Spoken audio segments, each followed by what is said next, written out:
Hello everyone, welcome back to our channel. ఈ వీడియోలో capsicum with శనగపప్పుతో curry ఏ విధంగా చేయాలని మనం చూస్తాం. సో ఇది చాలా టేస్టీగా ఉంటుంది ఈ కర్రీ. మీరు కూడా ఇంట్లో ట్రై చేయండి. అండ్ మెయిన్గా ట్రై చేసిన వాళ్ళు కర్రీ ఏ విధంగా ఉంది, దీని టేస్ట్ ఏ విధంగా ఉంది అనేది కామెంట్లో మెన్షన్ చేయండి. ఆ విధంగా చేసినట్లయితే నెక్స్ట్ టైం వీడియోస్ చేయడానికి మాకు కొంచెం బూస్టింగ్గా ఉంటుంది. సో ఈ కర్రీకి కావాల్సినటువంటి పదార్థాలు చూద్దాం. క్యాప్సికమ్, ఆనియన్స్, ఎండుమిర్చి, పచ్చిమిర్చి, అదేవిధంగా తాలింపు కావాల్సినటువంటి ఆవాలు, జీలకర్ర అవి కూడా తీసుకోవాలి.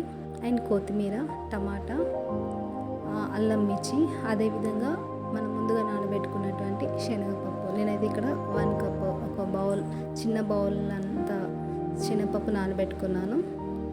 సో ఈ విధంగా పప్పు నానబెట్టుకున్నట్లయితే అందులో మనకి గ్యాస్ క్రియేట్ చేసేటువంటి ఆక్సిడెంట్స్ అనేవి పోతాయి. సో గ్యాస్కి సంబంధించిన ఇబ్బంది అనేవి మనకు ఉండదు పప్పుని ఈ విధంగా నానబెట్టుకోవడం వల్ల. సో ఈ విధంగా ఐటమ్స్ అనేవి తీసుకోవాలి.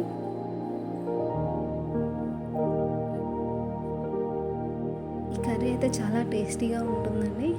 అండ్ ఇది క్యాప్సికమ్ వచ్చేసి మనకి చాలా ప్రోటీన్స్ అండ్ ఫైబర్ కూడా ఉంటుంది. హెల్త్ పరంగా చాలా బెనిఫిట్స్ ఉన్నాయి దీనివల్ల మనకి. సో ప్రాసెస్ స్టార్ట్ చేద్దాం. ముందుగా కొంచెం ఆయిల్ తీసుకొని అది వేడెక్కిన తర్వాత ఎండుమిర్చి, అదేవిధంగా ఆనియన్స్ వేసేసుకోవాలి.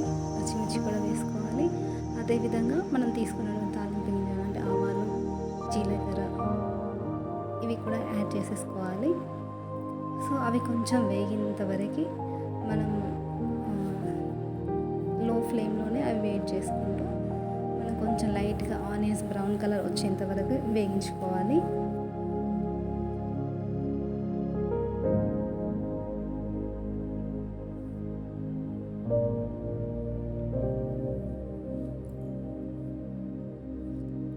అండ్ అలానే ఇలాచి, లవంగాలు, దాల్చిన చెక్క,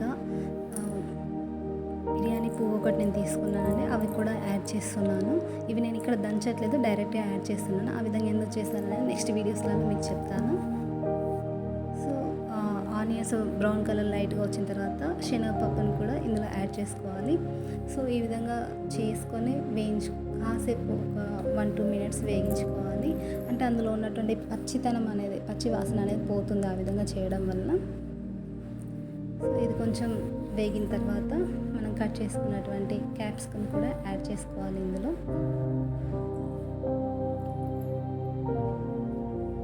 ఇవి కూడా కాసంతసేపు వేగించుకోవాలి. లో ఫ్లేమ్లోనే కర్రీ చేయాలండి. హై ఫ్లేమ్లో పెట్టినట్లయితే మాడిపోతుంది. అవి వేగేంత లోపల మనం అల్లం వెల్లుల్లి పేస్ట్ రెడీ చేసుకుందాం. అండ్ అదేవిధంగా కొంచెం కరివేపాకు కూడా నేను తీసుకున్నాను. ఇప్పుడు ఈ అల్లం వెల్లుల్లి పేస్ట్ అదేవిధంగా కరివేపాకు కూడా మనం యాడ్ చేసుకోవాలి కర్రీలో. సో ఇక నేను కరివేపాకు అనేది తాలింపులో వేయలేదండి, ఇప్పుడు యాడ్ చేస్తున్నాను. సో ఈ విధంగా చేసినట్లయితే కరివేపాకు అనేది మాడదు. అండ్ అదేవిధంగా దానిలో టేస్ట్ అనేది, అందులో ఉన్నటువంటి ఆక్సిడెంట్స్ అనేవి కూడా బాగుంటాయి. టేస్ట్ కూడా బాగుంటుంది కరివేపాకుది. సో ఈ విధంగా కలిపేసుకొని మూత పెట్టేసుకొని ఒక 2 మినిట్స్ ఉడికించుకోవాలి కర్రీని. అండ్ అదేవిధంగా కొంచెం పసుపు కూడా యాడ్ చేసుకోవాలి.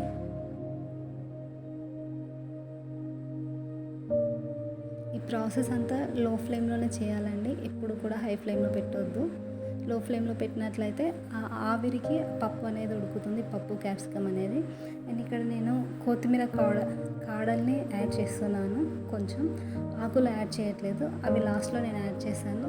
కాడలు ముందు యాడ్ చేసినట్లయితే అవి కూడా ఉడుకుతాయి, లేదంటే లాస్ట్లో పచ్చి పచ్చిగా అదే టేస్ట్ బాగోదు కదా అని ముందే యాడ్ చేస్తున్నాను. సో అదేవిధంగా మనం కట్ చేసుకున్నటువంటి టమాటోస్ కూడా యాడ్ చేసుకోవాలి. నేను ఇక్కడ 2 టమాటోస్ తీసుకుంటున్నాను. సో ఇవి ఉడికేంత వరకు, ఈ లోపల పప్పు క్యాప్సికమ్ అనేది హాఫ్ వరకు ఉడికిపోతుంది. ఈ టైంలో మనం ఈ టమాటోని యాడ్ చేసుకుంటున్నాం కదా, ఈ లాస్ట్ టమాటో ఉడికేంత వరకు కూడా ఈ కర్రీని మనం సిమ్లో ఉడికించుకోవాలి. సో అప్పుడు టోటల్ కర్రీ మొత్తం ఉడికిన తర్వాత టేస్ట్ బాగుంటుంది.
దించే ముందు ఒక 1 మినిట్